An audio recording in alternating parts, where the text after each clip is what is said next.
we were ever created, God was madly in love with each and every one of us, each and every one of you here tonight.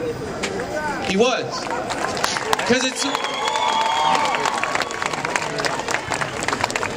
I mean, that's it. I mean, why else would you give your son up? Why would you let him die? Die the death that was meant for all of our transgressions. And yet, because he loved us, he did that. And it's free. The great thing about love, it's a gift. If it's really love, you have to give it away. It has to be without conditions. It has to be without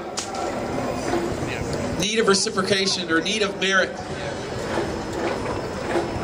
It just has to be a gift. And men and women who've gone before us, we call them, who believed it and they lived their life radically for it, we call them the saints. You know, like Paul. The Archbishop was talking about St. Paul. Like, only love would inspire St. Paul to endure so much ridicule, getting beaten to near death, going from city to city, walking 10,000 miles. He didn't have a bike or a car or a pogo stick or a Segway. He had nothing. He didn't have a public transit system. He walked 10,000 miles because he was in love with God, because he knew that God loved him. And that's what inspired him to give his life away for something greater than just this. And we stand in the middle of all these monuments that we've made, and it's amazing. I can't believe that God gave human beings the ingenuity to create all this stuff. But one day it's all just going to fade away and crumble. It can't last forever. And so we get the call, we have moments where we lay awake at night and we find ourselves unsatisfied by the world and the things around us, and we say, is my life truly meant for something more? And the answer is yes. You're meant to know love. Real love. And love that comes from God. And that love would inspire you to love the people around you unconditionally. Because once you've experienced it, then you're able to give it away. And for so many of us, that's what happens, is we don't. We have human, frail experiences of love, and our hearts get broken and they get cold. And for so many of us, that's why we turn away from faith. It's not because of God, it's because of other people. But there's a lesson that comes in forgiveness, and remember the fact that you've been forgiven. And because you've been forgiven, you in turn need to forgive.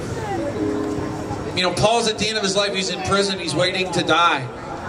And he's writing this letter to this young guy, Timothy, that he mentored.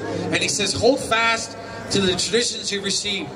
For there will come a time when people won't tolerate sound doctrine. He's saying, look, you got to hold on to your faith, because there's going to come along new ideas and new ways of looking at things, and they're going to challenge your faith. And it's up to you. It's a gift. So many people say, well, you know, my dad, he doesn't even really have faith. He goes, I wish I had your faith. I'm like, it's a gift. You just got to take care of it. It's just like anything else. But Paul's in prison. He's waiting to die, and he says, I've fought the fight. I've finished the race. I've kept the faith. And I'm like, how could he say that when earlier in his writings he said, may I never boast of anything except Jesus? How could he say that he begged God, take away the things I struggle with, and God said, my grace is sufficient for you? And I believe it's this. I think it's because he realized that the biggest battle he faced, it wasn't culture and it wasn't the world. It was against his own heart. And for so many of us, that's where it starts. Faith doesn't start outside, it starts inside. Sometimes it starts just getting away from all the noise and distraction to the point that you can actually hear what's going on inside your own heart.